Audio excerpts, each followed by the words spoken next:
Hello, and welcome to Scare You to Sleep. I'm your host, Shelby Scott. Sometimes on my Patreon, I do these bonus episodes called Casual Reads. They're not as highly produced and edited, and it's like you and I are just hanging out while I read you a story. And you can hear cars drive by my window, and I mess up here and there while I'm reading. I also interject with my own opinion once in a while. Well, this week I wanted to do something similar here on the main show. One, for a more relaxing change of pace after last week's epic episode. And two, just to give you a taste of a little of what goes on over at Patreon. As you know, I have a guided nightmare episode available on my feed, and any new ones will be available over at Patreon in the future. I only have one more currently. It's about a snowy cabin. But life seems to be evening out lately, and I will soon be having a lot more time for bonus episodes. I had this question posed to me on Patreon and on the community board, and no, unfortunately, podcasting is not my full-time job yet. It would be amazing for it to be in the future, but currently I still have a normal job. Well, it's actually not a very normal job, but it is my day job, and so I had an inquiry as to why I don't produce bonus episodes more frequently, and it's because honestly sometimes these episodes, the free ones here on my feed, take me a few days to, because I do all of the editing and sound effects and everything myself, and producing and recording and all that good stuff. I do it all by myself in my apartment, and a lot of podcasters tend to have like a team of people, or they send stuff out to get edited. And not saying that I'm any better than them or anything. I'm just, I'm just starting out, and everything is DIY. So currently, between my day job and doing the normal episodes that take me so long, I don't really have a ton of time to produce bonus episodes. But I'm hoping to get a few more out soon. In fact, I was just in talks with another podcast about doing a collaboration for the Patreon soon. So I'm really excited about that. Anyway, yesterday I released a true crime ASMR episode over there as well. At the end of this episode, I will be playing the first part of that episode as sort of a teaser. So if you're into more traditional ASMR, then stick around for after the show to hear a bit of me whispering about unsolved cold cases. Now, for our topic this week, put on your tinfoil hats because it's about to get weird. I've mentioned in the past that my favorite paranormal phenomenon is time slips. Time slips aren't as popular as aliens, ghosts, or cryptids in the paranormal community, but they are so incredibly fascinating to me. For those who aren't familiar with them, Wikipedia has a great definition. A time slip is a paranormal phenomenon in which an individual or a group of individuals allegedly travels through time, thereby witnessing events in the past. They can also be referred to as dimensional anomalies. Now, this isn't like falling into a wormhole or getting into one of H.G. Wells's time machines. The person or persons involved don't usually know anything is happening to them until they notice that the world around them has changed. For instance, you're walking down the street and you get an odd feeling. When you look around, you notice all the cars that start to pass are from the 1950s.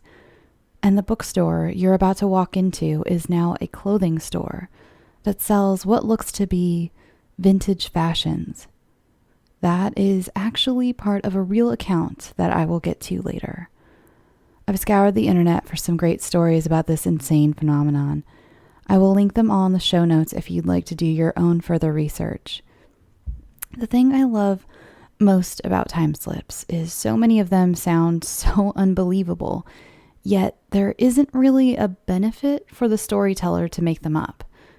There isn't a market for them like ghost stories or alien stories. I spoke a little about ghost reenactment shows on my last live stream, and how people definitely make things up just for the attention or for the money they think they'll make. By the way, I have personally worked on reenactment shows, and there is not much money to be had for anyone but the network. So I would look into a different scam if I were you, if you're looking to get rich quick. Also, a lot of the people who have experienced time slips seem genuinely confused and bothered by them. I honestly can't imagine what it's like to look around and you're suddenly in a different place in time entirely. Or another faction of time slips isn't even slipping into the past, but losing time. There's a great first-hand account of one in my last True Tales episode. Kayla and her friend were driving to her friend's boyfriend's house and somehow ended up driving on the same road for hours. And all of the houses were in the wrong order. They should have hit the freeway eventually, but instead, they finally ended up running into the road they had come from. Please go back and listen to that one. That story gave me the chilliest of chills. I know Kayla well enough to know that she was absolutely not making it up, and she even had a theory that they had somehow ended up in some sort of other place, dimension-wise. She referenced the missing 411, which is a whole other can of worms you should look up.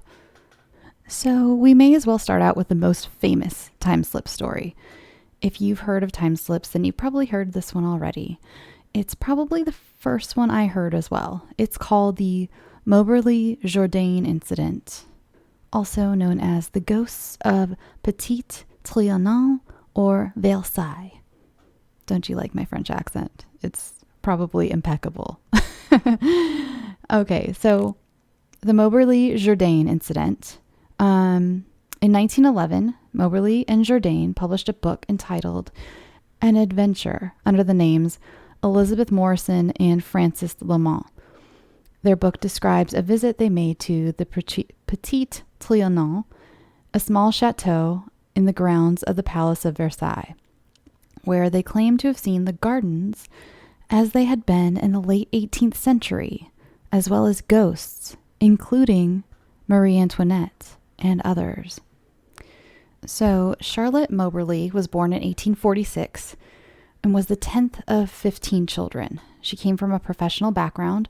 Her father, George Moberly, was the headmaster of Winchester College and later Bishop of Salisbury. In 1886, Moberly became the first principal of a hall of residence for young women, St. Hugh's College in Oxford.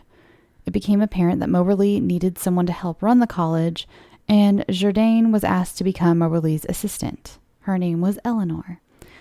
Eleanor Jourdain was born in 1863, was the eldest of 10 children. Her father, the Reverend Francis Jourdain, was the vicar of Ashbourne in, laugh away, my UK listeners, but Derbyshire? That is definitely not how you say that, but Derbyshire. Sure, we'll go with that. She was the sister of art historian Margaret Jourdain and mathematician Philip Jourdain. She went to school in Manchester, unlike most girls of the time who were educated at home. Jourdain was also the author of several textbooks, ran a school of her own, and after the incident became the vice principal of St. Hugh's College. Before Jourdain was appointed, it was decided that the two women should get to know each other better. Jourdain owned an apartment in Paris where she tutored English children, and so Moberly went to stay with her. According to Moberly and Jourdain, the two women decided to visit the Palace of Versailles as part of several trips. On the 10th of August, 1901, they traveled by train to Versailles.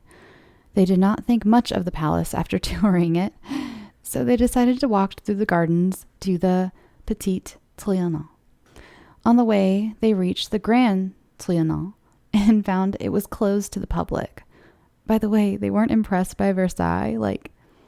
Maybe they thought it was too gaudy. I don't know. But I haven't been. I've seen pictures though, and it's pretty darn impressive. Then again, also it was 1901, so I don't know what state it was in 1901. It could have been, wallpaper, all the, gilded shit was all wallpapered over. Who knows?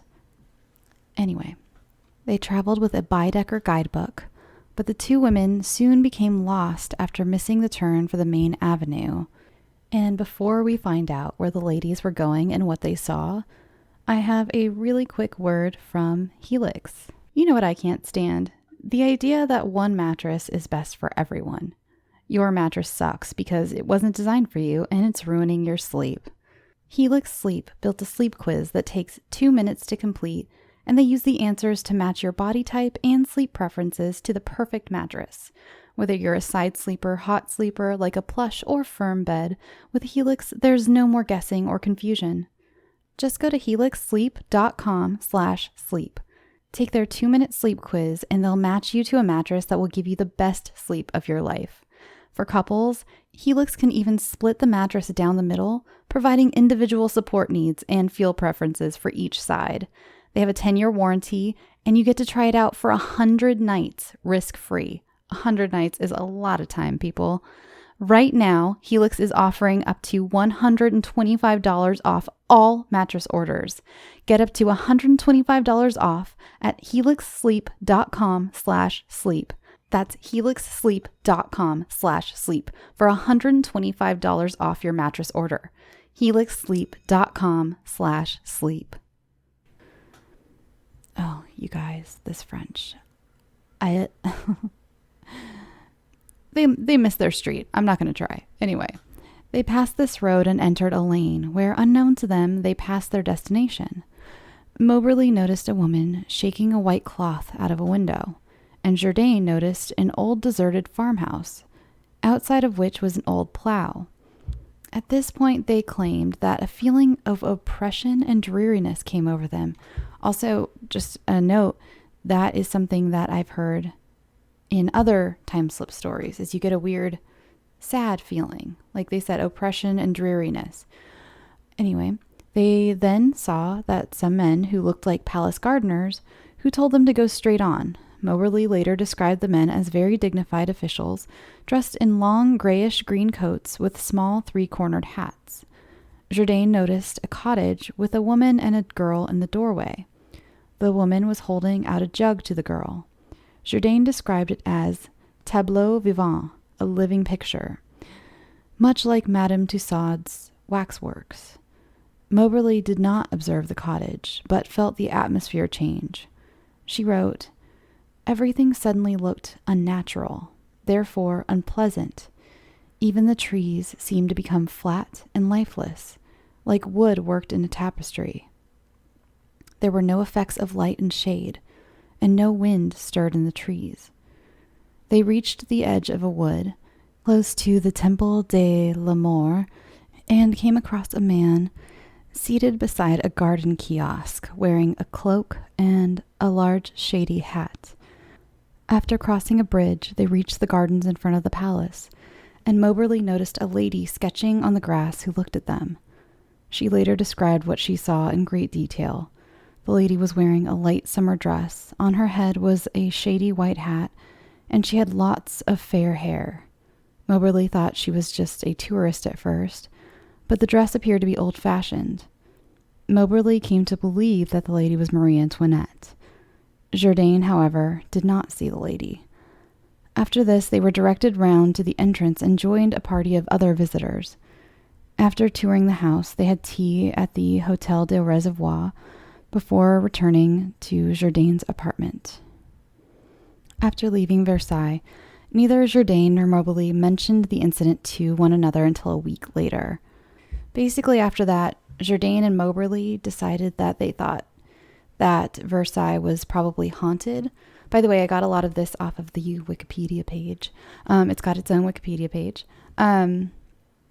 So they went back and they decided to kind of do a little like ghost hunt. So they went back to their the Trianon Gardens, and they noticed that a lot of landmarks were missing that they had very vividly remembered before, such as the kiosk and the bridge, and the grounds were full of people, which it wasn't before. It was just kind of the two of them wandering around because I think, like it said earlier, it was closed off. They both did their own research, and they actually came across a painting of the Comte de the Vaudreuil. I don't know how to say that, but it's this dude. They came across a painting of this dude, and they recognized him as one of the men they saw that day. And So they kind of had the idea that they had just seen a haunting, not that they had gone back in time or anything. They both reported to have many paranormal experiences before and after their adventure. And they wrote this book. A lot of people tried to say, they tried to give explanations for what happened. One woman named Eleanor Mildred Sidgwick tried to say that they had just experienced normal events, but they had misinterpreted their own events, which it's a really odd, I don't know, to me that's an odd thing to say. It's very, okay, a lot of the explanations that they got, at least during the time they were alive, were very pacifying for women, just kind of like, oh, no, you must have just misunderstood. And that was about it. But they did, in 1903, an old map of the Trianon Gardens was found, and it did show a bridge that the two women had claimed to cross. And it's not on any other map, and it doesn't exist anymore. And at the time, it didn't exist. So that's pretty interesting. Jourdain, though, did go, I'm going to be delicate. She kind of she had an issue. She had a kind of a psychotic break later. Well, at least that's what was said. That's what her haters said, basically. This is I'll just read to you exactly what Wikipedia said. During the First World War, Jourdain, the dominant personality of the pair, who had succeeded as principal of St. Hugh's, became convinced that a German spy was hiding in the college. After developing increasingly autocratic behavior, she died suddenly in 1924 in the middle of an academic scandal over her leadership of the college, her conduct having provoked mass resignations of academic staff. It doesn't say how she died. I really don't know. And also that was Jourdain. Moberly had a few stories about seeing apparitions. She claimed to have seen at the Louvre in 1914, an apparition of the Roman Emperor Constantine, a man of unusual height, wearing a gold crown and a toga, who was not observed by anyone else. So they were kind of known for having these stories, which, could maybe prove further that they were seeing what they really thought they were seeing, or disprove. I'm not really sure. You really should check out the Wikipedia page for the explanations, because some of them are very they're pretty understandable. Just, they misinterpreted, like the one woman said, they misinterpreted what they saw, or maybe there were reenactors there that day that they didn't know about, and which Versailles is known to do. And I'm not really sure if they did them at the time, but I've heard that they did already start doing reenactments at the time.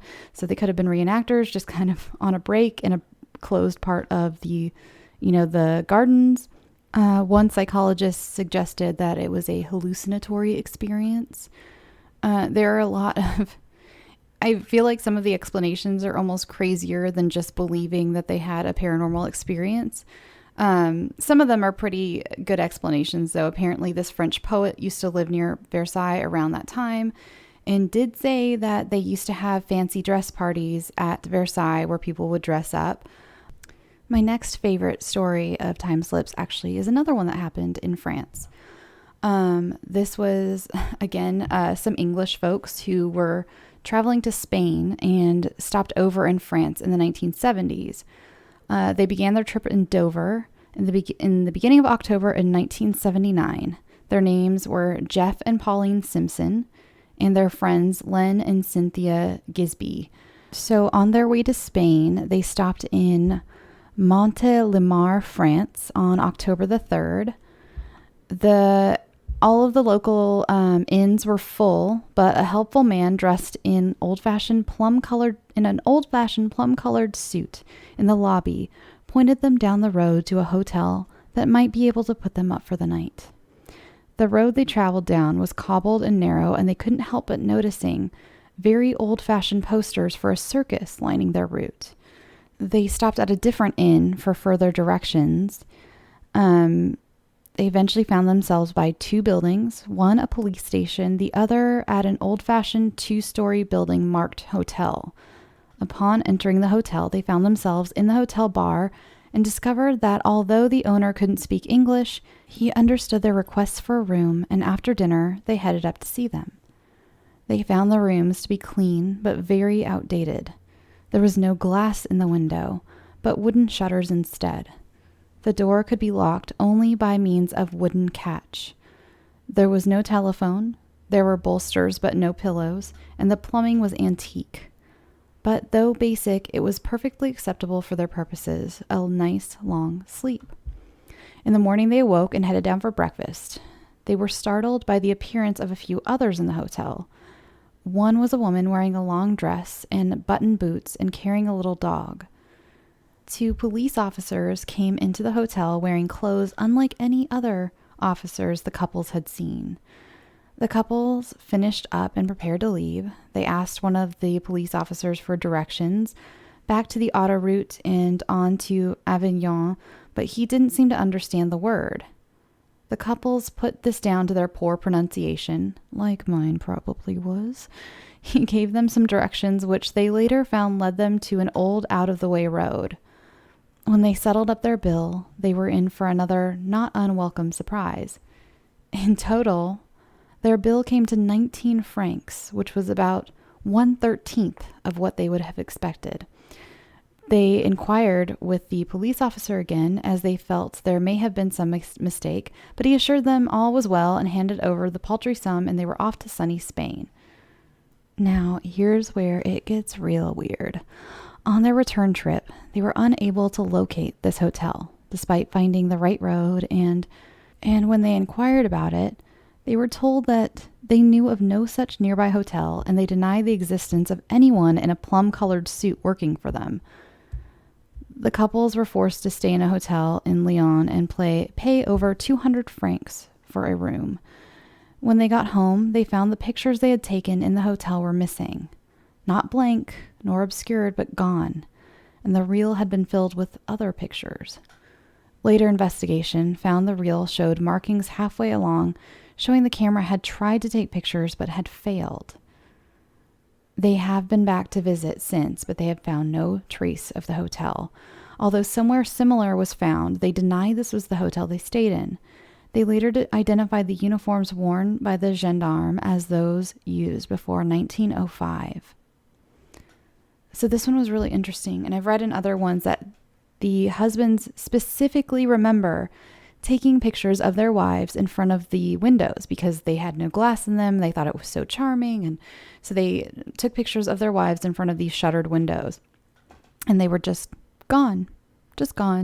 I don't know what's going on with France, but apparently if you visit, just slip right into a wormhole. So we're going to move on now to something called the Liverpool time slips. Basically, there's a street in Liverpool called Bold Street, and several time slips have happened there. Several accounts of them, anyway. It's incredibly fascinating because it's all in one place. So, I don't know. People who are more tinfoil hat friendly tell me, does that mean there's like a vortex there or something?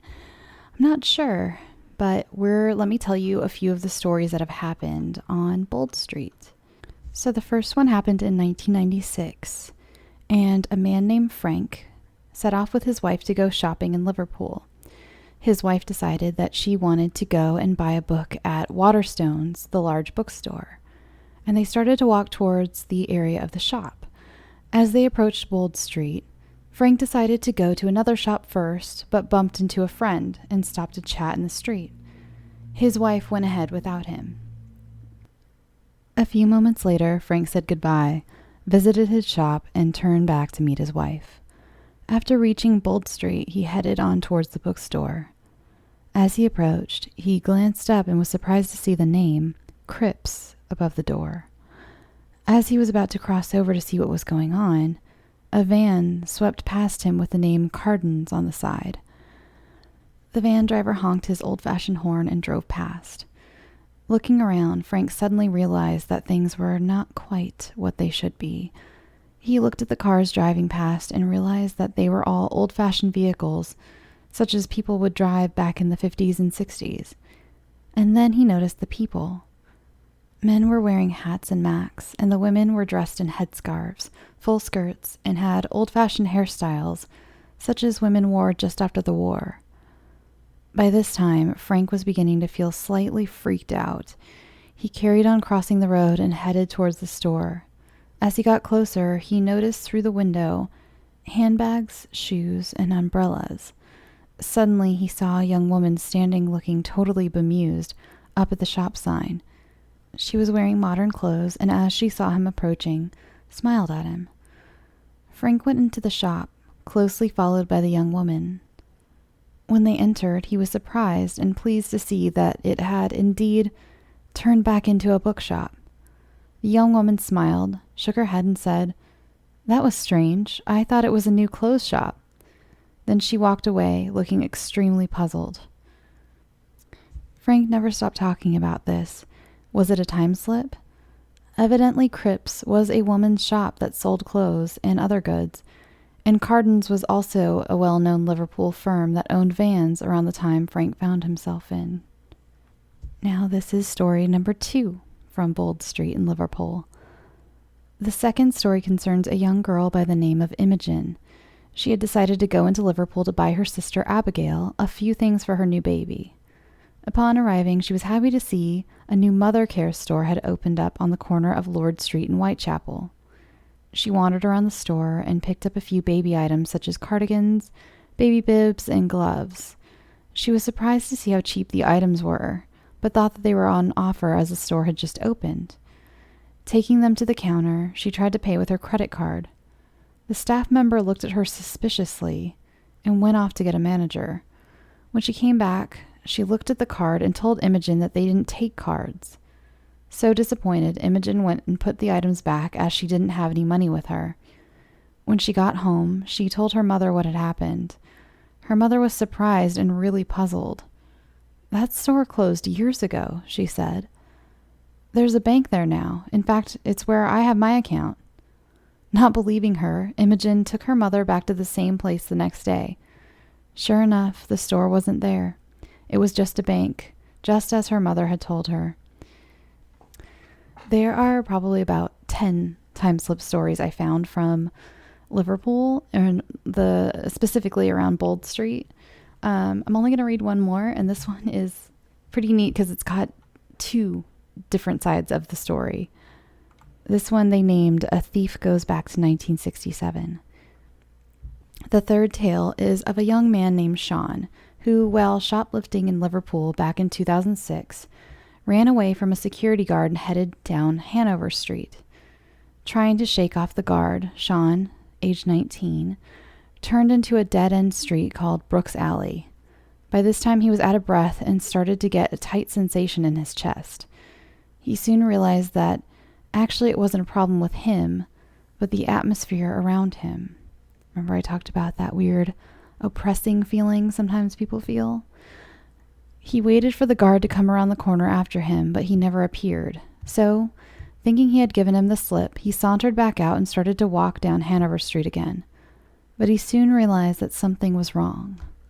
The road looked different, and so did the pavement. He noticed cars driving by that looked very old-fashioned, and the roadworks that he knew were there were now gone. Soon he saw that the people around him were wearing strange clothes. Crossing over to Bold Street, he noticed that there were traffic lights where there weren't before, and bushes growing around the Lyceum near a bar that he recognized. He carried on walking, realizing that actually something was really odd. Then he began to panic. He realized that somehow he had stepped back in time, and the time slip was not going away. Then he remembered his cell phone. Taking it out of his pocket, he tried to get a signal, but of course it didn't work. Eventually, he began to really panic, but spotted a kiosk selling newspapers and headed over. Leaning over the stand, he took a look at the front page of the Daily Post. There, in bold lettering, was the date, 18th of May, 1967. He wondered what to do. What happens if he can't get back to his own time? What about his family and friends? So, speeding up his pace, he reached H. Samuel, the jeweler's, and tried his phone once again. This time it worked. Sighing with relief, he looked around and realized that he had returned to the present. But the strange thing was, he could still see, down at the end of the road, people still walking around in 1967. By this time, Sean had seen enough and dived onto a bus to go home. When he was interviewed by the local newspaper, he stated over 4 times the exact account. Now, you may think that Sean was making the story up to escape from the guard, but the strange tale didn't end there. When the security guard was interviewed, he stated that when he ran after Sean and turned down the dead-end alley after him, he said that Sean had completely disappeared. And let's just take a quick break to talk about Care of. Care of is a monthly subscription vitamin service that delivers completely personalized vitamin and supplement packs right to your door. This year, make health and wellness a top priority with the help of Care of's monthly subscription vitamin service, whether you're focused on glowing skin, boosting your energy levels, getting more sleep, or just generally being healthier. I love Care of because I've always been a fan of vitamins, but I never really know what to take. Especially when you go into places like these big vitamin stores, they just have walls and walls of all these different names and ingredients and everything. And it was really intimidating, and Care of really helps you track down exactly what you need in your life, especially their online quiz. Care of's fun online quiz asks you about your diet, health goals, and lifestyle choices, and only takes 5 minutes to find out your personal, scientifically backed vitamin and supplement recommendations. It's kind of a fun quiz. You get to a point where it says, what should we explore? And it has different categories like immunity, heart, skin, hair, brain, energy, digestion, stress, bones, even, and sleep. And sleep is one that was a big factor for me. I'm a really light sleeper, and I really needed something to help me stay asleep. And like I said, it can be really hard to know what vitamins or supplements you should be taking, but Care of makes it easy to find out what you specifically need to be your healthiest. And if you're like me and you're bad about taking your vitamins, you can track your progress with the Care of app and earn rewards when you remember to take your vitamins. I always love things that reward me for just doing what's right throughout the day. Also, one thing I love about their website is once it does give you its recommendations for what you should be taking, it explains each vitamin to you in very great detail. It even gives you what studies have been done on them, which to a skeptic like me was honestly the best part of the whole experience. So take advantage of this month's special New Year offer. For 50% off your first month of personalized Care of vitamins, go to takecareof.com and enter SLEEP50. You heard me right, folks. Take advantage of this month's special offer for 50% off your first month of personalized Care of vitamins. So go to takecareof.com and enter promo code SLEEP50, and that's SLEEP50. Look for the link in the show notes.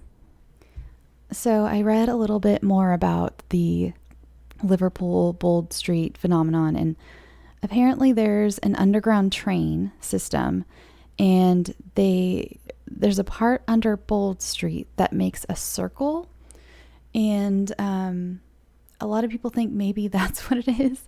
It's like this circle of electricity constantly running under this part of the city is creating some sort of weirdness, just kind of a giant time machine. This next one I found on Reddit, and it comes from a sandwich shop. It's by Reddit user, clever username 7. It was posted 4 years ago. And the title is, I work at a popular sandwich shop, and I think I may have made a sandwich for a paranormal entity / time traveler / matrix glitcher. So, I know a fair amount of these stories are feasible to explain and are basic coincidences at most, but hear me out. This may be long, but I was thoroughly disturbed last night at work, and it seems like a glitch for me to have even found the subreddit the day after my experience. Let me just say that I am known to be a pretty observant guy. All my friends and family who know me even slightly well are aware that I notice everything. It is pretty hard to slip something past me. Not to say I'm proud or a cocky asshole or anything, but it's just a little background into me before you read this long-ass story. Thank you. I have worked at this sandwich joint for over a year and a half. We run a tight-knit crew. I am a good employee in good standing with the owner and manager, and I am a little bit of a night crew manager myself. The restaurant itself is very slow, as we tend to receive maybe 20 to 30 customers within my entire 6 to 7 hour closing shift. This means that I naturally tend to start conversations with customers. I like to figure out where people work their day jobs, where they went to college, how their lives are, and all that stuff. You could say I get personal, but hey, people like it when you're not just a robotic employee. I even met a dude who went to Berkeley Law School, and he told me a lot about life and school and all that, but that's neither here nor there. Anyway, I like to talk to people. It gets me through the days, you know, and generally people are pretty damn nice about it. I even have a little mini arsenal of conversation progression. Just headed home after a long day's work, huh? Nice. Where do you work? Oh, that sounds cool. Did you need a degree for that? Oh, nice. Where'd you go to college? Did you like it there? Most conversations are extended versions of that, and it usually gets interesting hearing about such diverse backgrounds. About a week or so ago, this man came in. I would say early 30s, dark hair, dark features, sweatpants, a Nike sweatshirt, and hood up. It was late at night, say 9:30ish, and I was ready to close this bad boy up and get home, but had another half hour to kill. So I said, screw it, let's start a conversation with this guy. Maybe his dad is like a congressman or something cool. Maybe I'll learn something from him. Holy hell, this guy was creepy as shit. He wouldn't meet my direct eye line. He would talk to me by looking above or between my eyes. He kept his left hand tucked into the back of his pants waistline.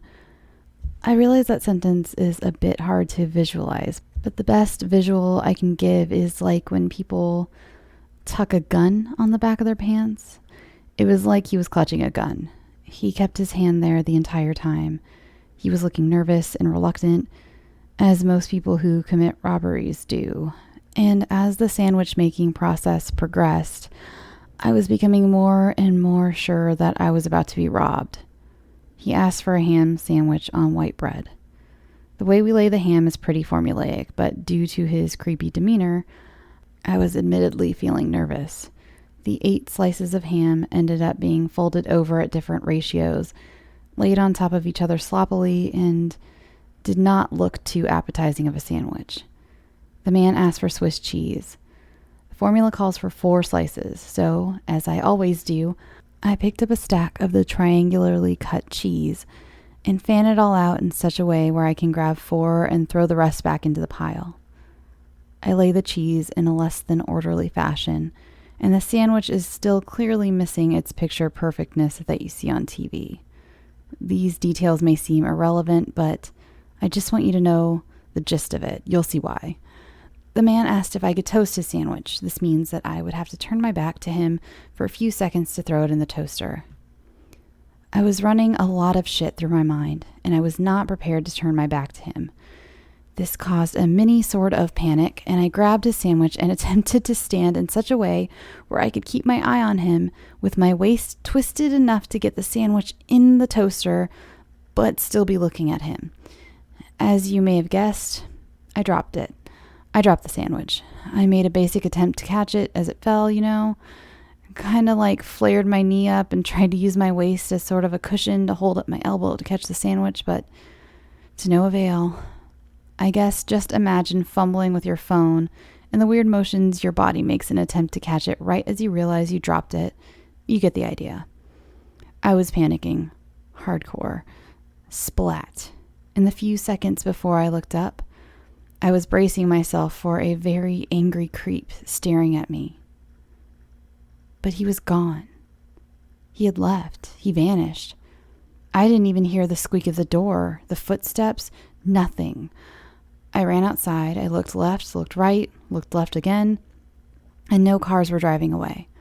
No cars were even remotely parked close enough for him to be hiding in or behind. He was just gone.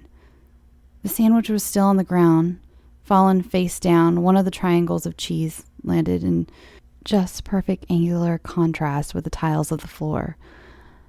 Of the 8 pieces of ham on the sandwich, 6 were left betwixt the bread and the floor, while 2 pieces flew off and landed adjacent to the cabinet, on top of which the toaster is located. Fast forward to last night.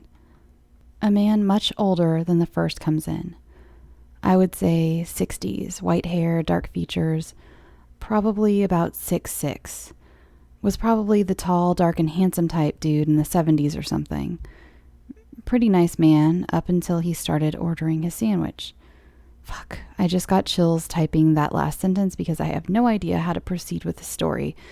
It just gets unsettling for me.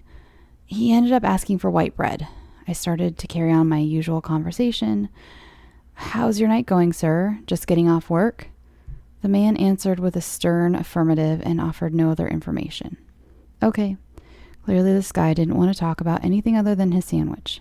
Weird. "What kind of sandwich for you, sir?" "Ham." All right. Pretty stern guy, no nonsense. Maybe he's like in the mafia or some shady shit and he got nervous when I asked him about work. All right, fine. "Let me make your sandwich and you can get out of here, man." He then reaches behind his waist in the exact same fucking way the first guy did. I swear to God, the gesture and motion were the exact same smoothness, timing, and form. He kept his left hand there in the exact same way the other man did about a week ago. The same way. Everything started eerily coming back to me now. It was like the most jolting deja vu moment I had ever had. And I honestly thought it was just that. Deja vu. But wait, there's more. The way I ended up laying the ham looked very familiar. The distance between each slice, the way each layer peeled off the stack in ratio to the next, the way the slices folded over. I can honestly swear to you that I was building the same fucking sandwich that I built just a week ago. I was having one of those moments where a bunch of shit just passes through your mind all at once. And it's actually kind of surprising just how many thoughts you can have in such a short amount of time. But I remember telling myself to take the risk and just reach for the Swiss because I just had the feeling. "How did you know I wanted Swiss?" I was taken aback. He actually wanted Swiss. How in the world do I pass it off as a lucky guess? Well, exactly how you would think. "Lucky guess," I uttered as I let out a meager, pathetic little chuckle. The man proceeded to say the most spine-chilling thing I had ever heard. I read stories on Reddit about paranormal or weird shit happening to people. There's actually an Ask Reddit thread about it right now. I always see variations of the same quote, chill down to my spine, and I have never really experienced that. I fucking experienced that last night. The man looks at me as if I told him I knew the winning lottery number for the next win. Very inquisitive look. Very, very strong sense of passion in his words when he said this. "No. Seems like you've done this before." He just called out my deja vu. He just confirmed that he was aware of my deja vu. At this point, the phrase time traveler just made its first entrance into my mind. I looked at him with the most ridiculously awestruck impression. I sat there staring at him for a good 5 seconds before I laid the cheese. It was a surreal moment. It was like the climax of this confrontation had already happened, but I still needed to lay the cheese and the veggies, roll the sandwich up, and then ring him at the register. How much creepier is it going to get? I just didn't get it. I picked up the cheese in the exact same way I always do. Fan out the top 4 slices and lay them down. I was looking down at the same sandwich I had built a week prior. I swear to you, the cheese, the bread, the ham, everything was just uncannily similar. I credit myself to be a rational dude, so at this point, I was just calling it deja vu and trying not to feel disturbed. The man said, "Just lettuce and mayo, no toast." Phew, not toasted. Thank the good Lord. He didn't want it toasted. This fucking deja vu is over, and it's all just a coincidence, right? Well, some of you may know, but there's a thing called a hot food tax in some places. Therefore, when a sandwich is toasted, there's a button for hot food taxation, and it's something like 12 cents. So as a force of habit, I read the order back to the customer in this fashion. All right, sir, so a ham sandwich, not toasted, with a bag of chips and 2 cookies. He looked very concerned when I mentioned it was not toasted. Why did you have to specify that it's not toasted? Then I explained to him what I said above. All about the hot food tax and blah, blah, blah. Force of habit, because if a sandwich is toasted, you repeat the order like, all right, ham sandwich toasted with the chips and drink, or something like that. After explaining that to him, he was just like kind of inquisitive about it. Nothing too weird. I didn't want to keep him any longer, so I took his card, swiped it, and could not wait for him to get the fuck out. As he walked out the door, he looked back at me with the creepiest fucking smile you can conceive in your Reddity imaginations. He turns around and says what I honestly do not think I will ever forget. Just to let you know, I didn't not toast the sandwich because of the tax. I'm not that much of a cheap bastard. Okay, the guy is trying to lighten the mood, right? Sweet, yeah. I know he's not a cheap bastard. I mean, it's 12 cents. But he felt the need to tell me the real reason he didn't get it toasted. I just didn't want you to drop it. And just like that, he was gone. Holy shit, I have chills everywhere. This was, without a doubt, the most spine-chilling thing I've ever experienced. I explained the whole thing to my father, and he came up with the idea that these 2 men were probably father and son, and they were just fucking with me, and I'm making up the rest of the details in my head. Impossible. Do you know why? The man who owns the restaurant I work at owns just one other, halfway across town. When Guy 1 came in, I was at a store that was about 8 miles away from the store that Guy 2 came in. The realistic chances of these 2 men knowing each other and tracking me down, finding me across town and fucking with me like this is impossible. I and 3 other employees, the manager of both stores, the morning shift leader, and my counterpart, the co-night shift manager, are the only 4 employees that jump between the 2 stores. The chances of this being a planned and methodical prank is absolutely outrageous. I have no idea what I experienced, but if you actually took the time to read all this, please tell me if it's a legit glitch in the Matrix. This next story takes place in Southwest England, and it's very bizarre. And just so you know, reading this, they've made a note that all of the names mentioned here, like street names and everything, are pseudonyms. So apparently the person who wrote this didn't want anyone going to look for this particular time slip. So in August 1941, 2 young sisters, aged 20 and 18, got off a bus at St. Mary Road in order to walk along the very familiar road to Upper St. Mary, where a dance was being held in the village. It was 6:20 p.m. when they set off along a road which they had cycled along many times. It was a pleasant summer evening, and they were anticipating an enjoyable night out with friends.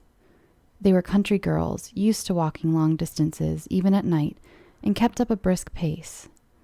Ahead of them lay Home Farm, and they could hear the barking of the rather nasty farm dogs they usually outran on their bicycles at other times. It was then they made a fateful decision that would haunt them for the rest of their lives. They would leave the road at this point, circle round the farm inside the hedge, and rejoin the road beyond the farm and the noisy, threatening dogs. They estimated the time as being about 6:40 p.m. as they walked past a hayrick in the first grass field, entered the second, green field, and headed back to the hedge to rejoin the road. They climbed what they thought was the hedge by the road and dropped down into a plowed field. It is at this point that what I like to refer to as the Brigadoon factor set in. Both sisters agree that, although it was about 6:45 on a late summer's evening, from the moment they dropped down into that plowed field, it appeared to be dark, except that there was a very large red moon, which, totally out of character for a harvest moon, both dazzled them and threw long, dark shadows from trees and hedges. They both felt an overwhelming sense of foreboding, or evil, as they climbed hedge after hedge, always dropping down into plowed fields with no gateways.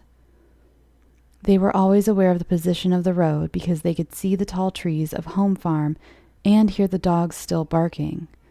Also, the very occasional vehicle went past. There were few privately owned vehicles in that area in 1941. Eventually, they found a gap in the hedge and found themselves on marshy ground where they could hear a stream, but could not see it for the alder trees growing along the bank. Importantly, as we shall see later, they insist they did not cross it. They headed back through the gap in the hedge and saw a previously unnoticed gate. In the hedge near the gate was a tall, white pillar or stone, unusual for these parts where gray granite is the norm. Equally unusual and frightening was the loud squeaking noise that was coming from the pillar at regular, short intervals. Remember, these were country girls. As they insist, they were used to animal and bird noises at night, and used to lonely country roads. In their own words, we were not town girls lost and scared in the countryside.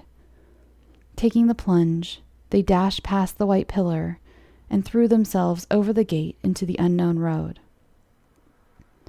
4.5 hours had elapsed since they had set out on their 3-mile or 5-kilometer walk from the bus stop to Upper St. Mary. On their left was a cottage on the opposite side of the road. It had a gate fronting onto the road and a path which led up to the front door, on which they knocked in order to find their way. They were surprised at the rapidity with which the man, in his late 40s, answered the door. He was lean in build and dressed as a workman, their impression rather than an observation. He was carrying a dimly lit paraffin hurricane lamp. They were not surprised, as blackout regulations were in force. They were also not surprised at his heavy local accent. He held the lamp down to their legs, observing their torn stockings and bleeding legs and remarking, "What have you girls been up to? You're in some state." They were embarrassed by this and asked for directions. He asked where they had come from. They said St. Mary Road. He said, incorrectly, "Why, that's 2 miles, or 3 kilometers, to the other side of Cardford." They found this strange. However, he then correctly directed them to continue along the road where they would find a crossroads, now a roundabout. Turn right and you're in Upper St. Mary. When they got near the crossroads, they recognized where they were. At a later date, they also realized that to have reached that road, which continues eastwards, they would have had to have crossed the stream in the fields, and they had not done so, despite emerging a linear mile, or 1.5 kilometers, from where they originally left the road. They also pondered over the fact that the feeling of evil or foreboding had vanished the instant they fell over the gate and saw the cottage. Marriage and the war dictated events and moves which split them for a while and put the incident in the background. It was not until fairly recently that they discovered the cottage was no longer in evidence. They assumed it had been destroyed in the war due to its proximity to Broadfield Military Airfield and Castlemore Airstrip. Both independently visited the spot and found no evidence of a cottage ever having been there. Consequently, both women, now in their sprightly 70s, decided to investigate the matter further and checked maps, including one dated 1879, at a local library. There's no building shown at that spot or even existing on that side of the road, as I have ascertained myself. They did find the exit gate, which has been altered to face the road squarely instead of at an angle. Unsurprisingly, they do not intend to explore the fields. In conclusion, I found both women to be intelligent and forthright, and they assured me they would still be riding their bicycles if it were not for modern traffic. They constantly asked me for an explanation of the house mystery. The fields episode they laughingly put down to being pixelated, as their grandmothers would have said. I pursued the question of crossing the stream.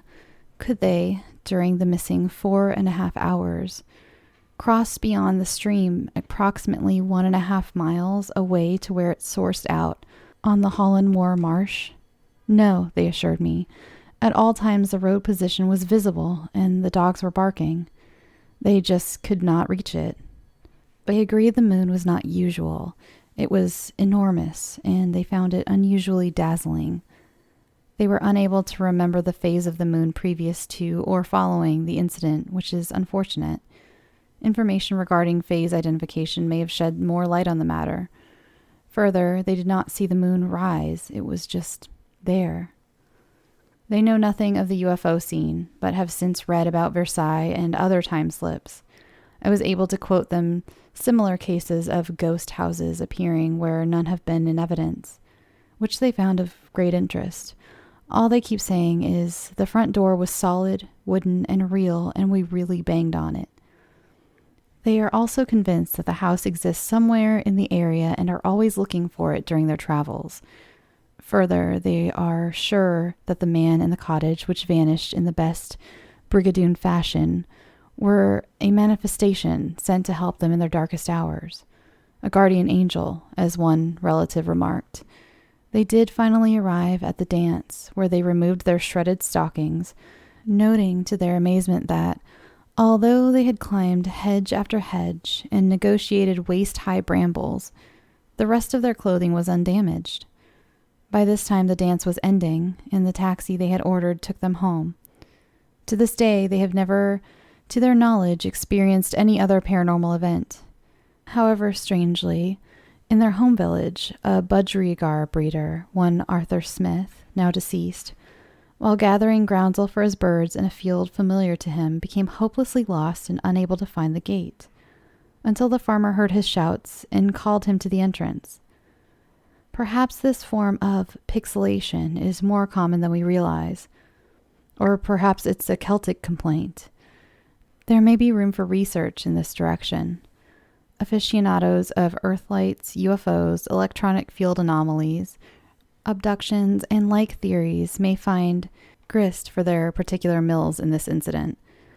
I visited the area to study the terrain. The stream is quite substantial. There is quite a waterfall where it crosses under the road bridge. They could not have stumbled across it in the dark without realizing. This is the most puzzling part of the field scenario, because whatever they saw, the stream had to be crossed at some point. So I'm going to leave a link to this article in the show notes, and they've included a map. And you can see for yourself how impossible this journey was, if it did happen the way the women said it happened.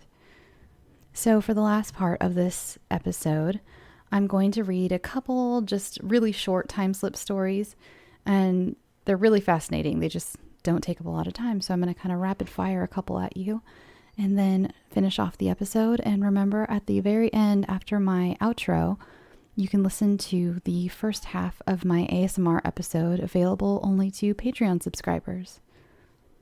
So this one, it's called Exit Stage Left. It was in the Encyclopedia of the World's Greatest Unsolved Mysteries by John and Ann Spencer, which was written in 1995, or published in 1995. The authors recount the story of Vera Conway, an English woman who claimed to have traveled back in time when she got lost in a building in London. A lot of these happen in the UK. It's pretty crazy. It's like the UK and France, where it's where all these have happened so far, I think, except for the sandwich one. Conway had arrived at the building for a music lesson. Mistaking directions, she entered a door between two cloakrooms and found herself in a theater. It seemed a performance was about to begin. A man approached her wearing breeches and a powdered wig, and she realized everyone was in Regency clothing, and there were no electric lights, merely lanterns. Vera returned to the reception to ask again for directions, and later determined for certain that there was, in fact, no door between the two cloakrooms. This next one is called A Stationary Moment in Time, and it was originally from The Directory of Possibilities, edited by Colin Wilson and John Grant, and published in 1981. In The Mask of Time, Joan Foreman has described many time slips. Perhaps the oddest concerns a Mr. Squirrel, who in 1973 went into a stationer's shop in Great Yarmouth to buy some envelopes. He was served by a woman in Edwardian dress and bought 3 dozen envelopes for $1. He noticed that the building was extremely silent. There was no traffic noise. On visiting the shop 3 weeks later, he found it completely changed and modernized. The assistant, an elderly lady, denied that there had been any other assistant in the shop the previous week. The envelopes disintegrated very quickly. Foreman heard of the case and interviewed Squirrel. He was able to produce for her one of the remaining envelopes. Foreman wrote to the manufacturers, who said that such envelopes had ceased to be manufactured 15 years before. And here is the last one this week. And this one doesn't have a title, but here we go. A white Ford pickup pulled up to a cattle pasture near Ponca City, Oklahoma, in early fall 1971 and stopped at a gate. Carl, Mark, and Gordon worked for a cattle feed distributor and were sent to this remote area to pick up a feeder. What they found there has kept them silent for 41 years. We opened the gate, which was barbed wire with no lock, and entered. Carl said, "We went onto the property, which was covered with grass up to and over the hood of the truck. They drove through the tall grass to the tank that sat close to a red barn and got out of the truck. We realized the tank was almost half full and too heavy to load," Carl said. "We decided to leave and drove around the red barn, and we saw a large 2-story white house with no lights in front of us. The trio drove back to the cattle feed company, and the boss said he'd drain the tank and they could pick it up tomorrow. We went to the location to retrieve the tank the next night," Carl said. "This time we decided to go through the old white big house on the hill and brought our shotguns. They drove onto the property over the path they'd made through the grass the day before and loaded the tank. Then they pulled around the barn toward the house. What they saw burned into their memories. It was no longer there," Carl said. "We walked up the hill where it stood, and there were no signs of demolition, no foundation, nothing at all. What we all seemed to witness the night before us was no longer there. We've talked to each other over the years, but none of us can begin to explain this vision." So, what do you guys think about all these stories? I think that some of them could probably be debunked by someone more qualified than me, like the sandwich shop, for instance, but some of them are just so bizarre. I mean, in 2 of them, a ghostly white house just showed up for no reason. Well, one of them, apparently there was a reason. He gave them directions. Like, the fact that so many of these time slips happen to take place around the same area is incredibly fascinating to me, and I'd love to hear your theories. Do you guys have any good time slip stories I missed? If so, please send them to me or post them to the Facebook page. I'm obsessed. I think after years of being such a fan of the paranormal, I don't come across many things anymore that really give me those deep chills, but time slips sure do. All right, everyone. Thanks for listening. I hope you enjoyed the change of pace this week. If not, don't worry. I'll be back with music and sound effects and structure next week. I'd like to thank my Patreon subscriber this week, Evan Braun. Thank you so much for your support, Evan. I really appreciate it from the bottom of my heart. Remember, you can send me your stories, fiction and nonfiction, to be featured on the show at scareyoutosleep@gmail.com. I love hearing from you guys. Also, you can follow me on Twitter and Instagram at scareyoutosleep. You can participate in the Facebook group at facebook.com/scareyoutosleep. Also, my Teespring 20% off merch sale is still going on until February 14th, so grab yourself a shirt. Now, to really help you fall asleep, here is a sneak peek of the true crime ASMR episode you can find on Patreon. Hi guys. Today I thought I would really try my hand at some ASMR. I'm going to be low talking / whispering some true crime stories today from Vox.com that come from the Charlie Project. And if you've never heard of the Charlie Project, let me tell you a little about it. The Charlie Project is a database that catalogs people who have disappeared without a trace.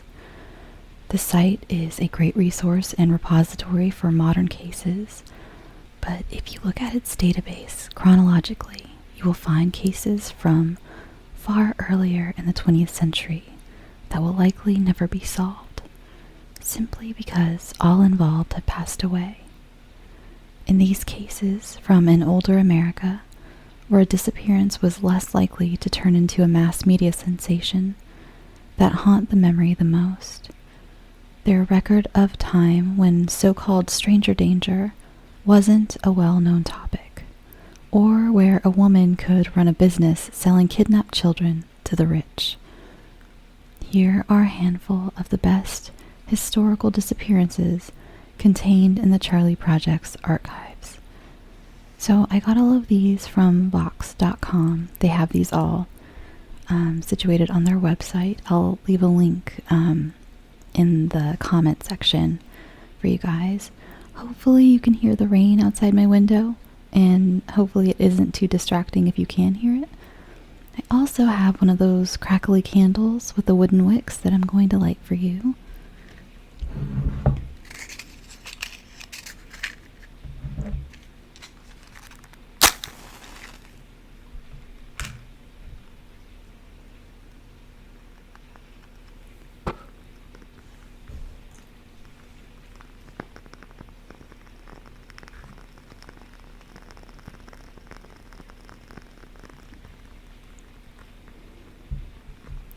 So let's get started.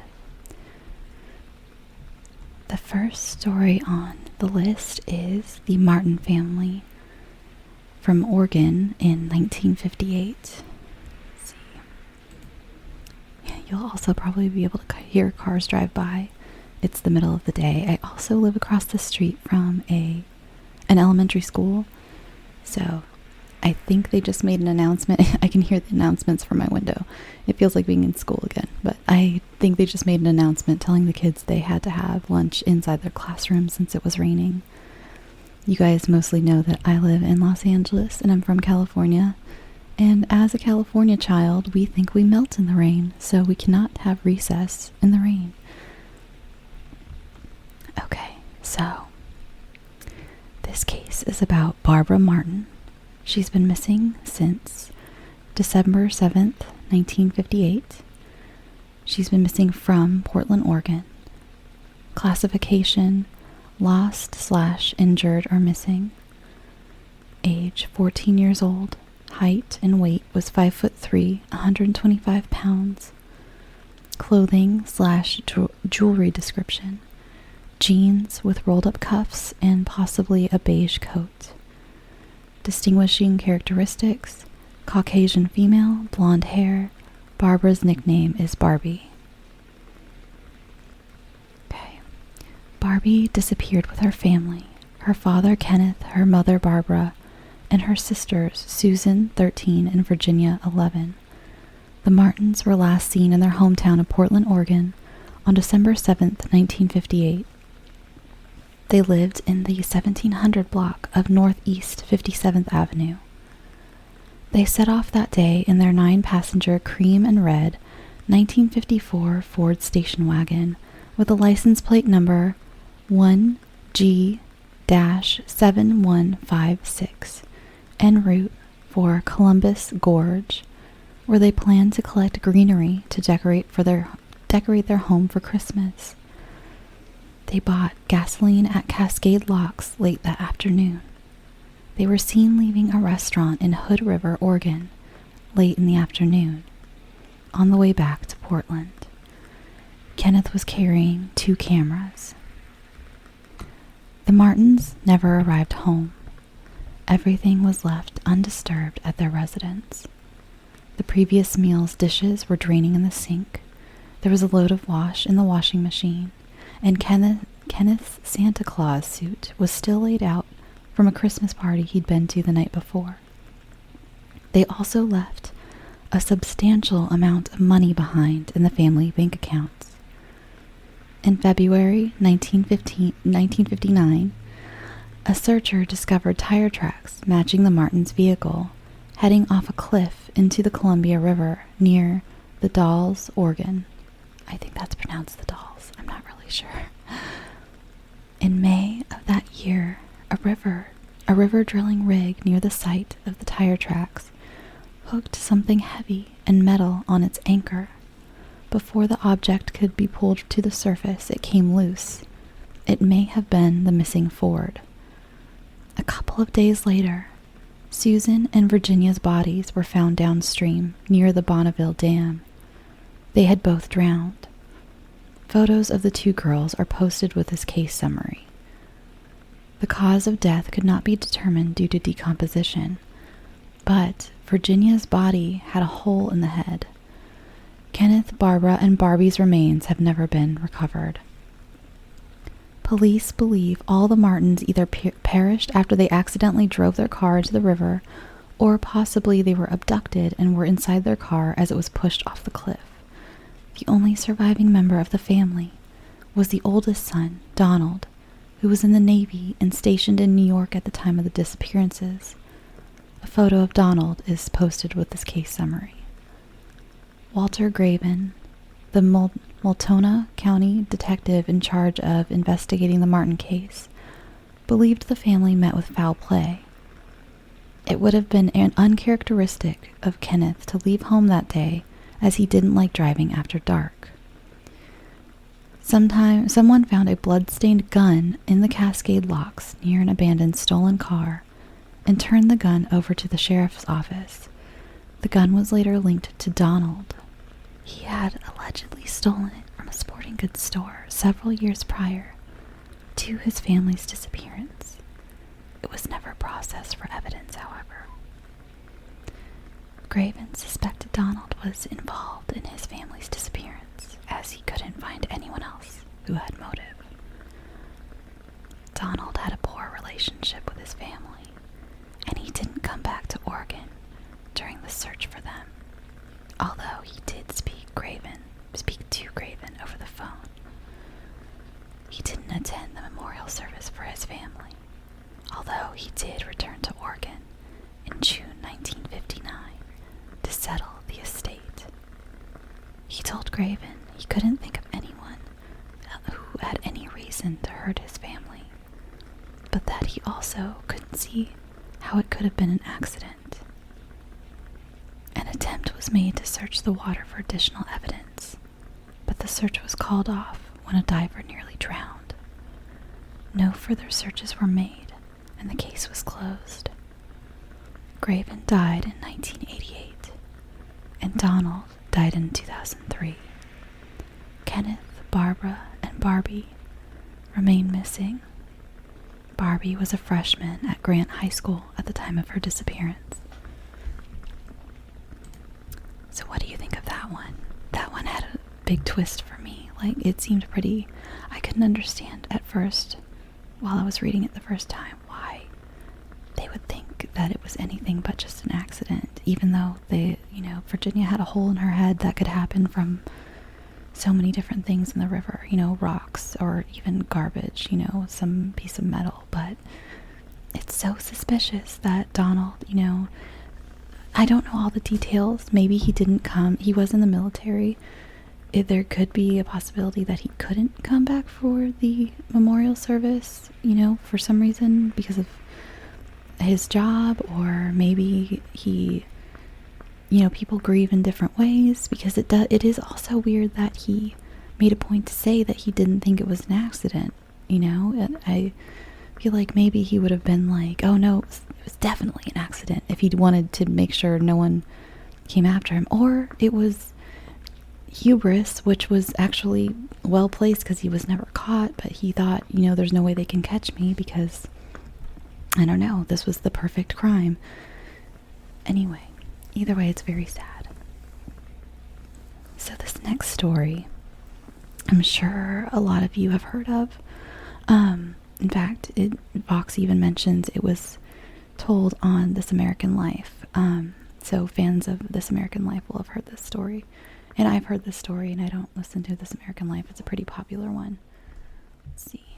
This one is about Bobby Dunbar in Louisiana in 1912.